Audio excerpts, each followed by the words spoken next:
Union budget அப்படின்னா அந்த வருஷம் இந்திய அரசு எவ்வளோ பணம் சம்பாதிக்க போகுது, எதுக்கெல்லாம் செலவு செய்ய போகுது அப்படின்றத காட்டும் ஒரு வருடாந்திர கணக்கு தான். ஒவ்வொரு வருஷமும் பிப்ரவரி 1ஆம் தேதி மத்திய நிதியமைச்சர் நாடாளுமன்றத்தில் இந்த பட்ஜெட்டை தாக்கல் செய்வார்.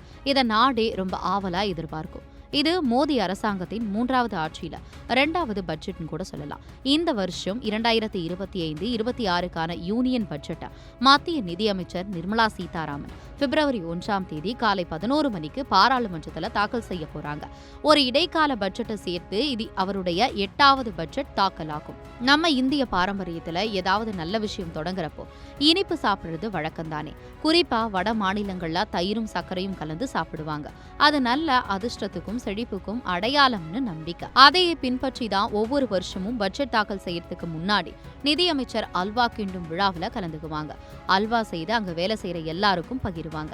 அந்த வகையில 2026-27 மத்திய பட்ஜெட் தயாரிப்பின் கடைசி கட்டம் ஆரம்பிச்சதை குறிக்க ஜனவரி 27, 2026ஆம் தேதி புதுடெல்லி நிதி அமைச்சகத்துல இந்த பாரம்பரிய அல்வா வழங்கும் விழா நடந்தது. இந்த அல்வா கிண்டும் பழக்கம் சுதந்திரத்துக்கு முன்னாடியே இருந்ததுன்னு சொல்றாங்க. பட்ஜெட்டுக்கு முன்னாடி நடக்கிற இந்த விழாவுக்கு ரொம்ப முக்கியத்துவம் இருக்கு. பட்ஜெட் தயாரிக்க பணி செய்த எல்லாருடைய கடின உழைப்புக்கான ஒரு அடையாளமா இதை பாக்குறாங்க. இந்த விழாவில் ஊழியர்கள், பட்ஜெட் அதிகாரிகள், செயலாளர்கள், மூத்த அதிகாரிகள் எல்லாருமே கலந்துக்குவாங்க. நிதி அமைச்சர் கொஞ்ச நேரம் அல்வா சமைத்து அப்புறம் பட்ஜெட் பணியில ஈடுபட்ட அதிகாரிகளுக்கும் ஊழியர்களுக்கும் அல்வாவை வழங்குவாங்க. அல்வா பகிர்றது ஒரு நல்ல விஷயத்துக்கான இனிமையான தொடக்கம்னு மட்டுமல்ல, நம்ம இந்திய பாரம்பரியத்தையும் காட்டுது.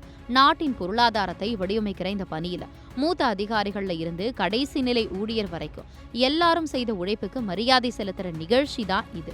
பட்ஜெட் பாராளுமன்றத்துல தாக்கல் ஆகிறதுக்கு சுமார் 9-10 நாட்களுக்கு முன்னாடி இந்த அல்வா விழா நடக்கிறது வழக்கம். இந்த விழா முடிஞ்சதும் பட்ஜெட் அச்சடிக்கும் வேலை ஆரம்பிக்குது. அதுக்கப்புறம் பட்ஜெட் வெளியே வராம இருக்க நார்த் பிளாக் அடித்தளம் முழுக்க ரொம்ப பாதுகாப்பான கோட்டையா மாற்றப்படும். அந்த நாட்கள்ல பட்ஜெட் தயாரிக்கும் அச்சடிக்கும் ஈடுபட்ட நிதி அமைச்சக அதிகாரிகள் எல்லாரும் வெளி உலகத்துல இருந்து துண்டிக்கப்படுவாங்க. குடும்பத்தினரையும் நேரடியா தொடர்பு கொள்ள அனுமதி கிடையாது. ஏதாவது அவசர நிலைனா ஒரு குறிப்பிட்ட எண்ணுக்கு மட்டும் தகவல் அனுப்புற வசதி இருக்கும்.